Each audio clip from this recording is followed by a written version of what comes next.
I was a single mom of 2 young boys when I learned that I was pregnant. I held an executive position in a major corporation at the time, and I felt that my career would be in jeopardy if anyone ever found out. Determined to follow the bent of my heart, I wanted to believe the abortion clinic worker who assured me that I was not carrying a baby, but a glob of tissue. She assured me that if I took care of it early enough, the procedure would be no different than removing a cyst. I was 8 weeks into my pregnancy. Following my abortion procedure, I left hurting physically, but feeling relieved and ready to put that bad experience behind me. In the year that followed, I found myself defending my choice, becoming angry with those who opposed abortion.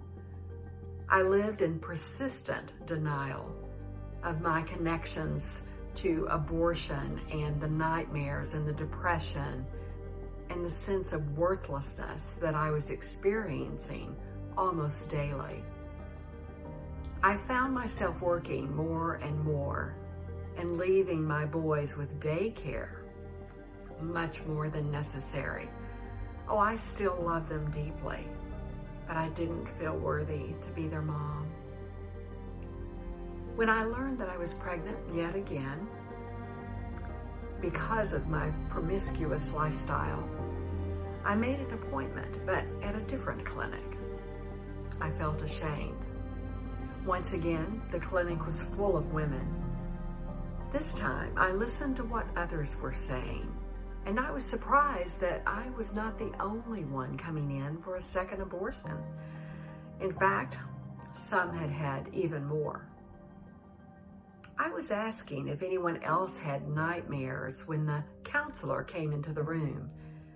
I did get nods from others, meaning that they too had nightmares, but the conversation was mixed. The presentation was the same as before, assuring us that the doctor would be removing a blob of tissue. I was introduced to the doctor this time when he entered the procedure room.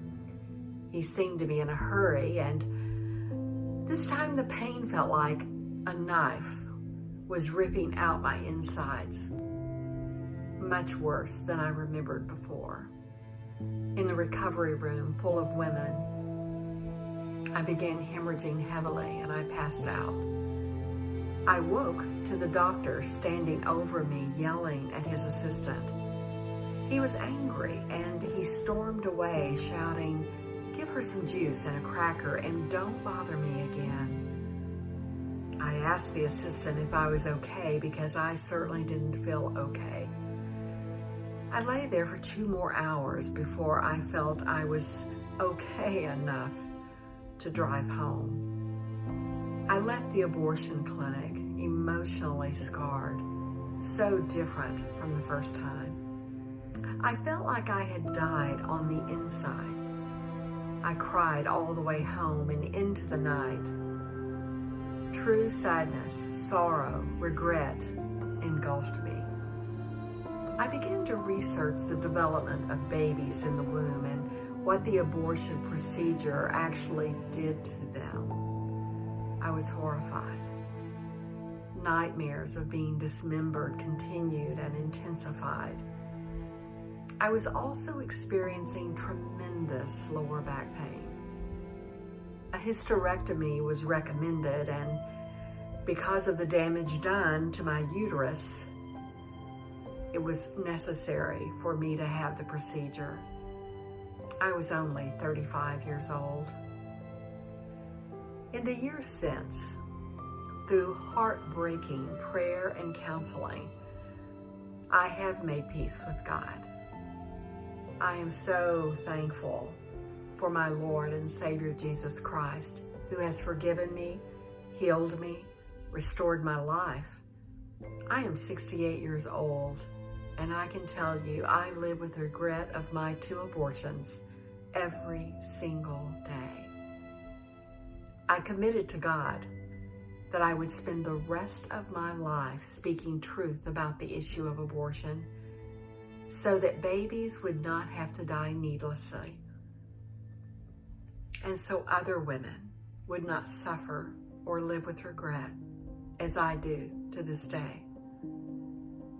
Now I know the truth, that there are pregnancy care centers across the country who will come alongside women and help them to make a life decision for their baby and a life decision for themselves as well.